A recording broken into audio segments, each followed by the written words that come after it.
We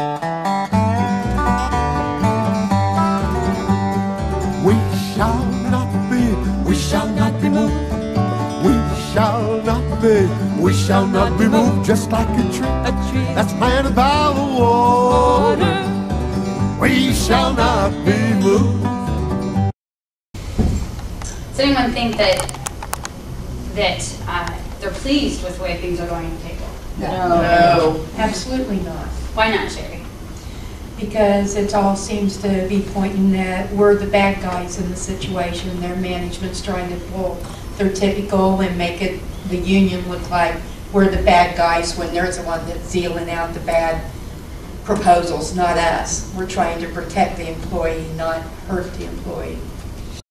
In SRS, they want us to come to work as happy little campers and give out the food stamps and the cash and not question being treated in a disrespectful way or even increasing our caseload, increasing our expectations without even giving us a portion of what we need to do our job. We buy our own pens because the pens that they give us suck. So I have to spend money out of my paycheck to buy pens and just so that because I write all day long, I don't want blisters on my fingers from writing. So I have to go and buy my own pens. I have a problem with their taking language and changing things that are working fine.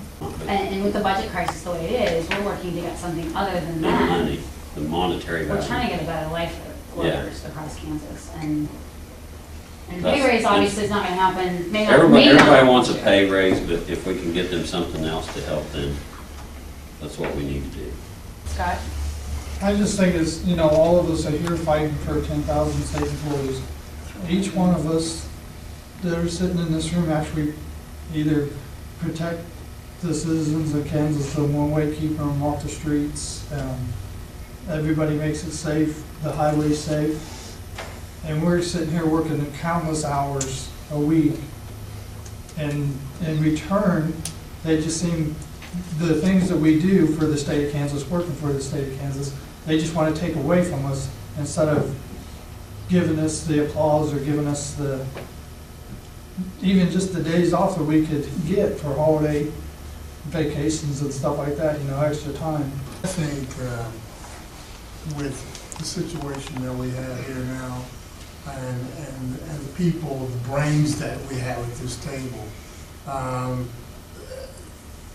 the swing of the pendulum is starting to change a little bit, and management's starting to really understand that they can't pull it off on anymore.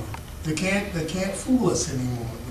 We have to be a straight shooter. They have to be on a playing level with us. You know, that we're not going to allow them to do it to us anymore. And I think that's what angers a lot of them, and they're trying to find little tricks or little trades that they can pull on us, and we're catching them at it. And it's bothering them. I really think it's bothering them. I think when KOSE was first formed, we everyone kind of had their own agreements. And I don't think a lot of people understood what other workers were going through across the state of Kansas. And KOSE became a unified voice for workers. You know, I'm sorry, corrections is different than SRS, but there's a lot of similarities that everybody faces on the job. And I think coming together not only gave workers a stronger voice, I think it scared the living daylights out of management. And the first year, I think we had our MOA, I would have put up, our first MOA, I would put up against most contracts that have been in effect for 10, 20 years. I think it's a really good really good contract myself, regardless of being a first contract. That being said, I think Ray's right, we're taking things away because we've caught on. The union is behind us, we shall not be moved. The union is behind us, we shall not be moved. Just like a tree that's planted by the water, we shall not be moved.